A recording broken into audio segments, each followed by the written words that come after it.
still can't believe I'm doing this video, and I still can't believe I'm pregnant, and now I'm 15 weeks and 1 day pregnant. When's it gonna sink in? I ain't got a clue. But here we are. So I wanted to make a diary of my pregnancy because I wanted to, and in the first kind of couple of months when I was pregnant and I couldn't really speak to people, YouTube was my go-to, and I must have binge watched so many pregnancy updates, and I really enjoyed watching them. I found them really comforting. I found them kind of really reassuring to know that other people went through the same way I was feeling, because I wasn't expecting any of it. So I'm going to start off with how we found out I was pregnant. Now, me and Curtis were not trying for a baby. It just happened. We were very silly and very ignorant because we were using an app which tracks ovulation, and we were using that as a way to avoid getting pregnant. Turns out that didn't work, and now we're here. So that's how I got pregnant.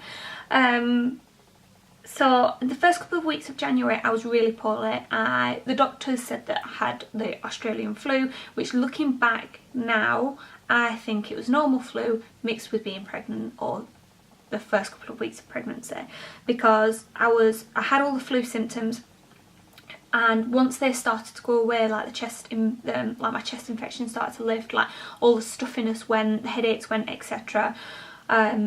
I still felt crap. So yeah, I was poorly, then I still felt like crap, and I was like, why is this? One afternoon, Curtis was away, I was sat on the couch, and all of a sudden I had this overwhelming urge to drive to McDonald's, get myself a large cheeseburger meal. No, I think it was the quarter pounders actually, because I kept seeing that advert on TV. And I devoured it, and honestly, I've not craved McDonald's or wanted McDonald's for years. I couldn't understand it. So that was that. Then that same evening I had a really strong metallic taste in my mouth, which I didn't think anything of it. And then a couple of nights in a row I was like heading to the gym, and like one night I had to turn back, so I was like feeling really dizzy and just weird, just a way I've never felt before.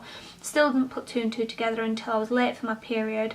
Went to get a test from Morrison's, and honestly wasn't expecting the result. I just thought I would do one to cross off the possibility that I was pregnant with the way I was feeling, and it was positive. I was literally, I was just about to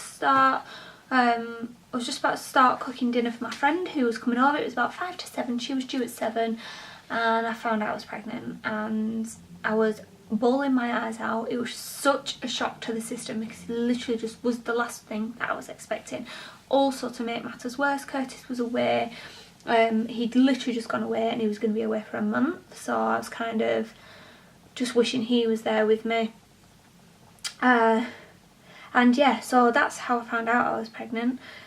I think it has taken me and Curtis a couple of months to get our heads around it, and now and to be kind of now excited about it. And now I wouldn't change it for the world, but just being honest about how I felt, I was so shocked, and we just weren't planning on it. We loved our lives, we have everything we want, we just didn't want anything to change that. But again, now I would not change it for the world. So I'm not being ungrateful, I'm just being honest about the way that we felt. I think it took Curtis a bit longer to get out of the shock, but yeah, I think he's finally come around.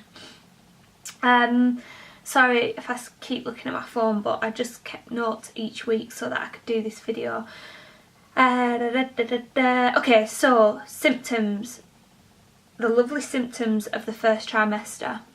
If you've been pregnant before, you'll be very familiar with a lot of these. I don't think any of them will come as a shock, but hey ho, I will go into detail about them anyway. So the first, I'd say weeks 1 to 5 was just tiredness, bit of dizziness, just feeling not myself. After that is when when I started feeling really nauseous.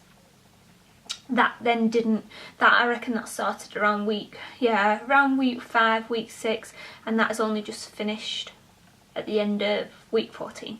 So feeling nauseous has just been a constant thing in my life for the past couple of months. It has been really tiring. It's got me down a lot because it's stopped me from doing very simple things. It's made me bedbound for a lot of the time. Even if I have got out of the house to do things or like see friends, I know I've not been myself and I've kind of struggled to concentrate. It's just, the best way I can describe it is kind of travel sickness on steroids, and that feeling hasn't or didn't go away from me for me from the minute I woke up to the minute I went to bed. Most days, so not every single day was like that. Some days it was just kind of half the day, but yeah, most days was like that. The actual vomiting, sorry, too much information, but hey, it's a pregnancy video, there you go. The vomiting started around, not until week 12, which is weird because that's when people say, you know, the symptoms start to subside and you kind of start to go into your second trimester and the blissful stage. But yeah, no, my sickness started in week 12. Bloating out of this world, like my whole body felt bloated for the first 3 months. It was weird. My boobs grew from a 30E or 32 double D, depending, and they grew to a 34, what was that bra I just bought? 34 double E in the space of 6 weeks. So that was fun. I literally felt like I had two, well I still do feel like I've got 2 melons on my chest, but when they made that rapid growth spurt, that was the most shocking and most uncomfortable because all of a sudden all my bras didn't fit. I didn't feel well enough to go outside and get any. So I've been living in one sports bra, and then when I finally went and got a bra, that bra, so I need to get some more actually. I've been peeing a hell of a lot. Now that has gone away over the past few weeks, but yeah, that was waking me up during the night just to go to the toilet like 3 or 4 times, but that's gone away now, which I'm thankful for because I love my sleep. Exhaustion, which is a given, but again, if you've not been pregnant before, it's exhaustion like you have never experienced before. You know when you travel and it's like travel sickness, but then when you've finished your travel and you just feel exhausted, that's how you feel pretty much all of the time. I was having still am having naps during the day, but I was going to bed at like 6 PM, 7 PM and sleeping through 10 hours. Oh, cramps. So this is something that really worried me in my first trimester. Yeah, they were worrying me because I didn't know if it was something, you know, something bad was happening. But I went to the doctors and they said that it can be normal because it's kind of like your uterus and all the muscles around are expanding, so that can be painful, but not everybody experiences it. But just let us know if they start to get more intense and kind of more frequent. But they didn't, they went away. Breathlessness, as you can see. What the hell is that about? Okay, I've just put a note here that like when I was like 11 weeks pregnant, my sickness went away and I was like, yes, I'm over the sickness, like, can't wait to like jump into second trimester. They went away for a few days and all of a sudden smacked me straight back in the face again, and I felt even worse. Like week 12, I said before that, that's when I started being sick and I just felt so crap. But as of a couple of days ago, I think, touch wood, I've really started to feel better and I've not really felt sick at all, and I've really got my energy back. So I'm just crossing my fingers and toes that I am in that stage where I can just start to enjoy it now. Cravings. Crackers, I'm just going to list them off. Crackers, ice lollies, cereal, fruit, yoghurt, McDonald's. Yep, McDonald's. In week 5 I think I had 3. avocado on toast. So that summarises the food that I've been consuming over the past 3 months. Thankfully my aversions have started to decrease. So aversions included any cooked meal basically, like meat, chicken, just like any home cooked food would make me want to throw up. Any vegetables would, just basically any food apart from my cravings that I just mentioned would make me want to throw up. Do you know what's so annoying? When you're pregnant, everybody wants to tell you what you should and shouldn't be eating, what you should and shouldn't be doing, and it's a little bit annoying and actually upsetting sometimes, because I was already feeling so guilty about the fact that I couldn't nourish my body the way that I thought I would during pregnancy and the way that I normally do. You know, I'm very active, I like to eat healthy, I like to take care of myself basically, and I thought I would hop, skip and jump into pregnancy and I would be one of these mums that looked fabulous and stayed active and ate healthy, and that just wasn't the reality for me.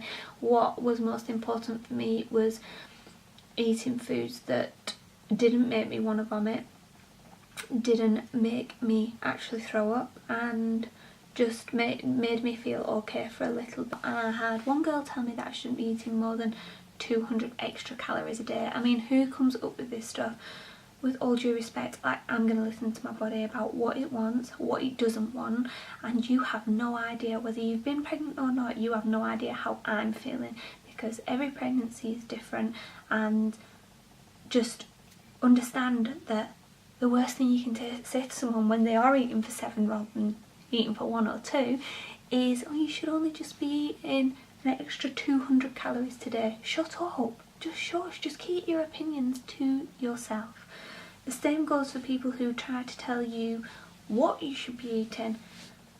I was feeling so guilty last week that I made a smoothie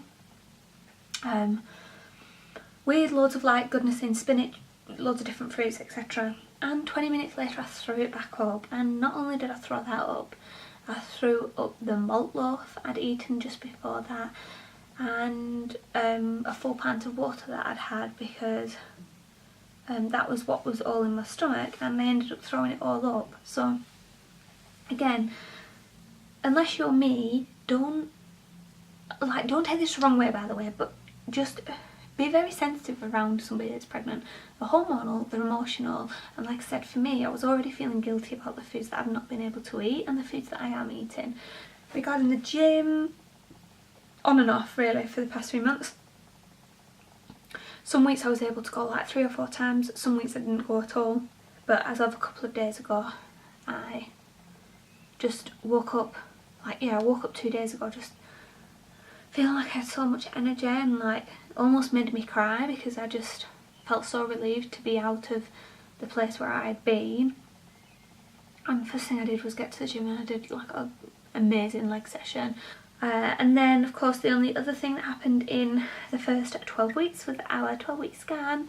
That was so hilarious. So on the way down, Curtis was like, so what's this scan for? Like, what are we doing today? And I said, well, we're going to see the baby for the first time. He was like, oh, okay. And it came up on the monitor, and I looked over to him and his face looked so shocked, and he said to the woman, is that a leg? And she went, yeah, hopefully there'll be another one. We'll just have a look in a second. So like she showed him the other leg, and then he was like, no way, it has fingers. This little baby on the screen like kicking its legs. It was like so incredible. So yeah, that is my first trimester update. I is a bit annoyed at the fact that she's not going to be the only baby in the house, because you're going to have to get used to not being the only one. Thank you very much for watching. We still can't believe it. Can we? We still can't believe it. Right, I'm really going now. Thanks so much for watching. I will see you all soon. Bye bye. Bye bye. Bye.